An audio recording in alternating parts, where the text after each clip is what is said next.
Hello and welcome to another BWhack review. Today we are going to be taking a look at Chris Buescher's BuildSubmarines.com Watkins Glen win from 2024. As always, take a look at the box. Once again, you just have your generic 2024 race-winning box. NASCAR Cup Series, Lionel Racing, race version, winner sticker, all that good stuff. RFK, standard finish, got to render the car right there. 2024 NASCAR Cup Series. Made a total of 588 of these things. Standard finish, winner sticker, got your same stuff on the back of the box. Register your car at Lionel Garage, and you, of course, have your copyright and such on the bottom of the box. Those corner pieces, I swear, are getting worse and worse as time goes on. Like, they used to stay in pretty tightly, and now they just fall off all the time. Like, I don't know what it is about those or why they've gotten worse over the years, but whatever. Anyways, here we have the car. This was Chris Buescher's only win of the 2024 season after barely missing the playoffs. This was in the second race. He wins a race. I believe he even said, like, screw the chase or something. Like, he yelled that over his radio when he crossed the finish line or something like that. Or as RFK's Twitter account calls this car, the SVG Yeeter 1700. They keep making jokes about this car. Like, ever since the Diecast came out, they just keep, like, will occasionally make a joke about this car on Twitter, and then immediately the colleague account will just, like, post a delete this meme. Anyways, of course, this comes with a few things. You have your little race-winning sticker, and here is your race-winning stat card, if you want to see that. This was definitely a vast improvement over the 2023 Watkins Glen race. Nothing special, like most of the race was still just, a typical road course race, but you had different leaders throughout the race, like SVG and Ross Chastain were leading a chunk of the race, then Buescher would lead a chunk of the race. Some different strategies going on. You actually had stuff happening on track, which was a plus, because that didn't happen in 2023. Yeah. That I hate 2023 so much. Like, I have never been that bored and that disinterested in a race that I've been to, ever. They did change the tire for this race that was supposed to, like, wear out really quickly and lead to a really fun race, and then it just, like even in practice, like, oh, these tires are going to wear fast, this is going to be great, and then they just still barely wore. But I don't know. Still a much better race. You had an actually exciting finish between him and SVG. Definitely a vast improvement. Hopefully this year's is just as good. Definitely cool to get Build Submarines a win in the Cup Series. I said they've only been a sponsor since 2023, so definitely cool in their second year to already get a win. They still have some fantastic paint schemes. This year's paint scheme is still close to this, although it's closer to the number 60 cars last year. They kind of went that as a, universal paint scheme, because if you remember, the 60 car had a teal roof instead of the white roof like this one has. It does have the chrome teal number again. That looks fantastic. Anyways, let's get down to sponsors. On the hood, you have BuildSubmarines.com. You got BuildSubmarines.com, BuildSubmarines.com, and BuildSubmarines.com.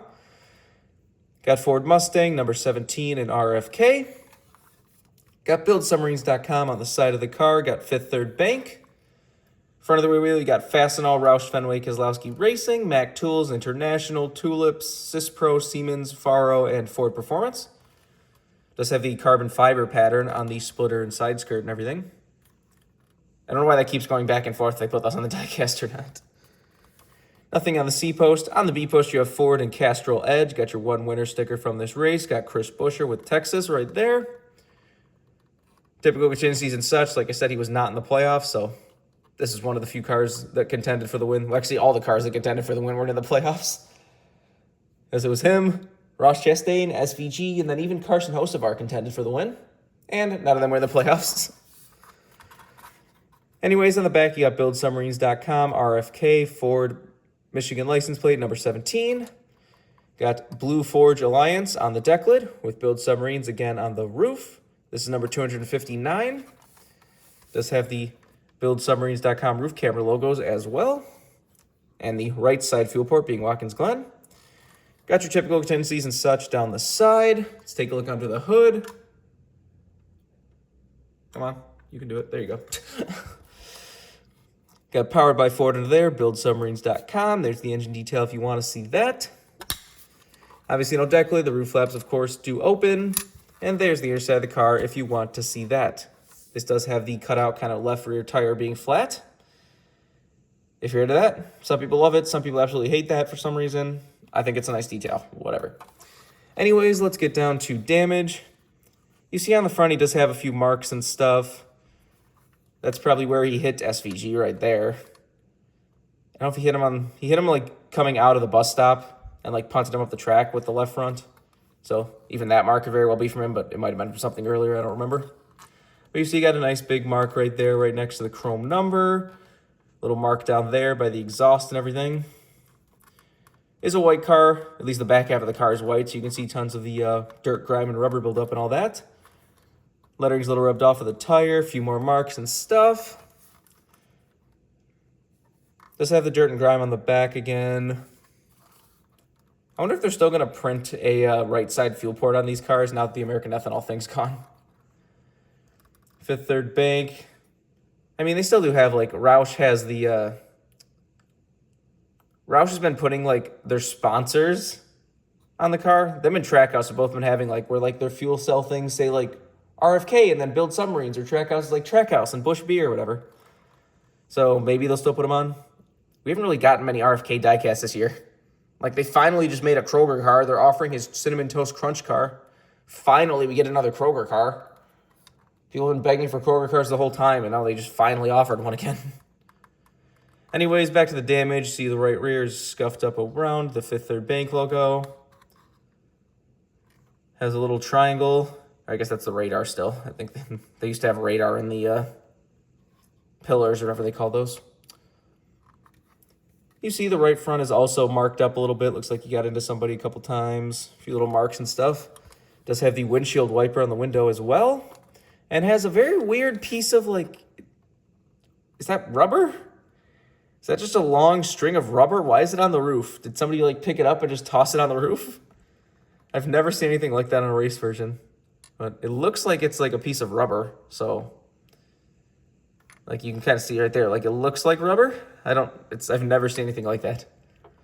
But if anyone knows exactly what that is or why it's on the roof, please tell me in the comments. Just a cool race win. Like I said, Chris Buescher's one of those drivers that you just, like, really have no reason to hate. Like, it's weird if you hate Chris Buescher because he's never really done anything that crazy or, like, anything really at all. He's contended for a few wins this year. He even did contend for the win in that Cinnamon Toast Crunch car, but he doesn't seem to have the best of luck. Like I said last year, looks like he can win Darlington, and Tyler Reddick does a really stupid bonsai move and takes them both out. He, of course, loses in the closest finish in NASCAR history at Kansas. And it looks stupider because, like, they didn't paint the line straight, so everyone thought Buescher won. And then they were just like, nope, it's actually Larson. And, of course, it was Larson, so it's not even like you get a fun option. It's still just Larson instead of a Chris Buescher win. And then there was a few wins here or there that he got close to, but never could really seal the deal until he finally broke through and won this race. RFK seems a little bit off this year compared to last year. They're still around. Like, they're still, like, getting, like, top tens and stuff. Like, even Ryan Preece has been contending way more than he ever did with Stewart Haas Racing. But they haven't come, like, super close to a win yet, except for Atlanta. So, who knows? If you want this card as a brand new release, you can get it right now. This was a popular enough win that I wouldn't be surprised if this gets rare down the road. I don't know if any of Buescher's other race wins have gotten rare the last couple years, but a lot of people do like the Build Submarines paint scheme, and like I said, this was a pretty exciting finish and everything, so I could definitely see this one being popular.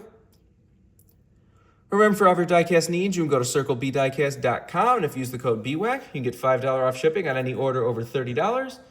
So go check that if you want anything. But I think there's all there is to say. This has been a review of Chris Buescher's BuildSubmarines.com Watkins Glen win from 2024. Hope you enjoyed, and thanks for watching.